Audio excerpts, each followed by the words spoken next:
যেগুলো শুনলে আমাদের শরীর কেঁপে ওঠে, কিন্তু আমরা মোটামুটি স্টেবল থাকতে পারি, সেই ইনফরমেশনগুলোই আমাদের সামনে এসেছে।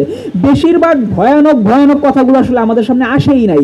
এই যে আমাদের সামনে জুলাই পরিবারের আমাদের জুলাই শহীদদের মা এবং বোনেরা, ভাইয়েরা এসেছেন, বাবারা এসেছেন, ওনাদের কথাই যদি বলি, আমাদের এমনও শহীদ ভাইয়েরা আছেন, কিছুদিন আগেও, মাস 6 আগেও ঢাকা মেডিকেল কলেজে আমরা দেখতে পেয়েছি যে একটা লিস্ট প্রকাশিত হয়েছিল। লিস্টও না, একদম সরাসরি ডেড বডি নিয়ে আসা হয়েছিল এবং বলা হয়েছিল যে এইগুলো 24-এর পবিত্র জুলাই অভ্যুত্থান, গণ অভ্যুত্থান এবং অসমাপ্ত বিপ্লবে যারা শহীদ হয়েছেন তাদের এখনো পর্যন্ত ওয়ারিশ পাওয়া যায় নাই। তাদের পরিবারের এখনো পর্যন্ত জানেনই না যে তাদেরকে হত্যা করা হয়েছে, এখনো পর্যন্ত নিখোঁজ অনেকে আছেন। এই হচ্ছে অবস্থা আমার ভাইয়েরা। এমনও অবস্থা দেখা গিয়েছে, এই যে শহীদদের কথা নিয়ে কিছুদিন আগে জনৈক সংসদ সদস্য, মুজিব বাহিনীর কমান্ডার ছিল আর কি, সে নাকি মুক্তিযোদ্ধা, যাই হোক, তো সে আমরা দেখতে পেয়েছি যে একটা অনুষ্ঠানে গিয়ে, একটা টিভি পডকাস্টে গিয়ে বা একটা ইন্টারভিউ গিয়ে সে বলছে যে সংখ্যাটা আসলে কত সেগুলো নিয়ে সে আলোচনায় যেতে চায় না।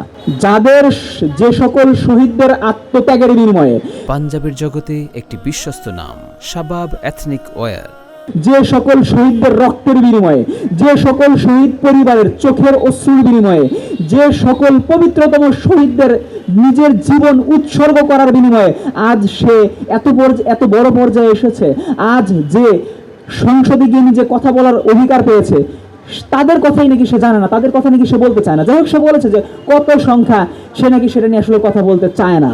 ব্যাপারটা এমন যে আসলে এগুলো কথা বলা, আমাদের হাতে এমন ইনফরমেশন এসেছে। আপনারা তো দেখতে পেয়েছেন যে কিছুদিন আগে ঢাকা মেডিকেল কলেজে ডেড বডি উপস্থাপন করে বলা হয়েছে যে এগুলো জুলাই অভ্যুত্থানের শহীদ, এদের পরিচয় আমরা জানি না। এমনও আছে যে এই যে শহীদদের সংখ্যা নিয়ে কথা হয় না, 1400 নাকি 2100 নাকি 3000 নাকি 2000, এমন অবস্থা আছে।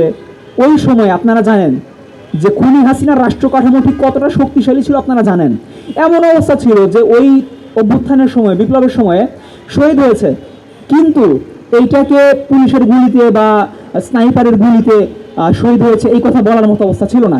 শহীদ পরিবারদেরকে বলা হয়েছে যে আপনাদের সন্তানকে যদি আপনারা দাবি করেন যে আন্দোলনে গিয়ে তারা শহীদ হয়েছে, তাহলে আপনাদের নানাবিধ ঝামেলায় পোহানো লাগবে, আপনাদের এই ডেড বডি নিয়ে কাটাছেঁড়া করা হবে, আপনাদের সন্তানের ডেড বডি নিয়ে অনেক রকমের রাজনীতি হবে, আপনাদেরকে গ্রেফতার করা হবে, আপনাদের কাছ থেকে জবানবন্দি নেওয়া হবে, আপনাদেরকে বিভিন্নভাবে হ্যারাস করা হবে।